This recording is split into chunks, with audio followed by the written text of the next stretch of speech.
This is Jenny's Walk. Let's make some stew goat.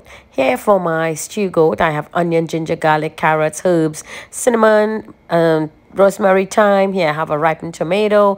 I'll be using 1 cup of wine, red wine, and my tomato paste. So I marinated my goat overnight, put it into the pressure pot for 15 minutes to get it tender, at least 3/4 way cook. Here I reserve the liquid. So in my pot with oil, I'm going to add all those good stuff in there with the carrots. Give it a good mix.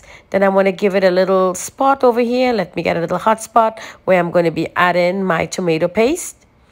This I will allow to cook out the rawness out of that tomato paste. It will give it great flavor and color. Now that tomato paste is in there, cook really nicely. Here I have my ripened tomato I want to add to it, and 2 hot chilies for additional flavor. Give that a good mix. And I want to be adding my wine, 1 cup of wine. And in here is my powder, my secret spice powder. I just want to add a little bit to that so it could give that goat meat being gamey a lovely flavor.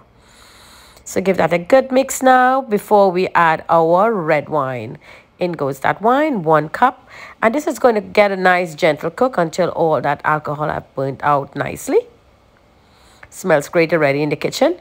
Now I want to add my potato and my pre-cooked goat meat, well seasoned and marinated, and a good pressure. In goes that. Give that a good mix, and we will taste for salt as we go along. Now I want to add back that broth so it could finish cooking. 1 bay leaf for extra flavor.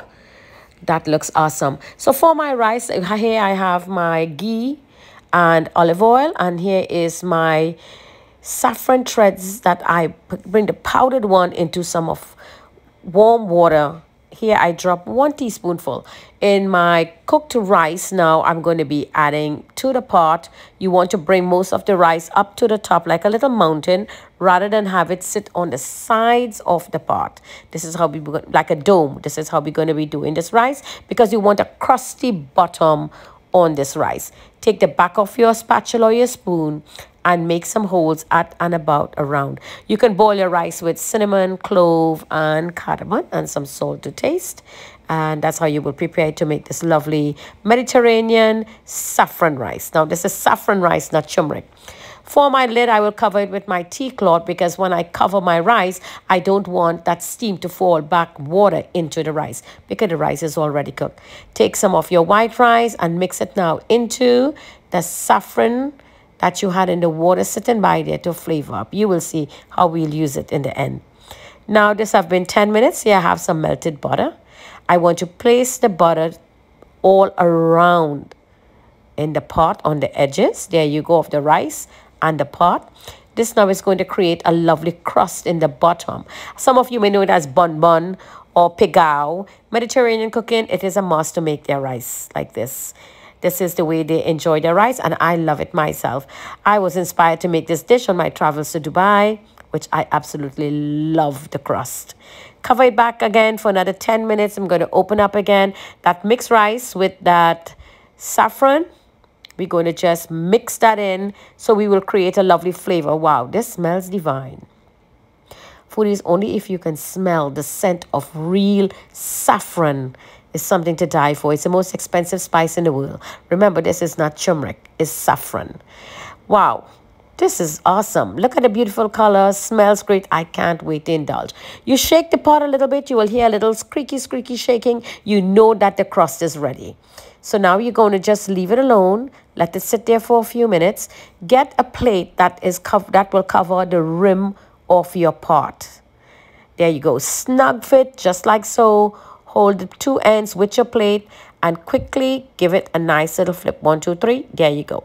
Gently remove your pot from your platter. And there you go. Lovely, crusty Mediterranean saffron rice every time. The butter give it a lovely crust, and the ghee, as you can see, lovely. And here is our crust, very noisy, and our stew goat. So let's make a lovely platter now.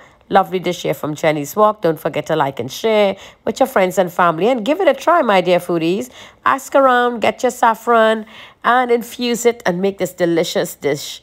You're going to love it. I'm telling you, this is one of my family's favorite. So here we go, plating time now. Just give it a nice little cut. There you go. And you could just scoop it out. The pegao or the crust or the bun. Really crunchy and nice. You're going to enjoy eating and crunching that with the gravy from that stew goat. Look at the color. There you go. Really nice. Just give it a little mix. Fluff it up a little bit. There you go. Perfect. I love the contrast of the colors that is going around into my plate with light orange, heavy orange, and then with the butter with a light yellowness in there. Divine dish here to enjoy. Intrigue your guests at any time they come and you can make a lovely dish like this. And if you have some salad, you could enjoy with it too. So place your gravy on top of the crusted rice. This will help soften it a bit. So there you go. Just put some more stew goat in and put that carrots and potato in there. Just locked in the flavor of the gravy on your rice because it's a bit crusty there. It'll soften it up a little bit. Delightful. Anytime. Your guests will go crazy. They will keep coming back for more and asking you to bring this for lunch on the job. I'm telling you, foodies. Marvelous recipe here from Jenny's Walk. So don't forget to like and share.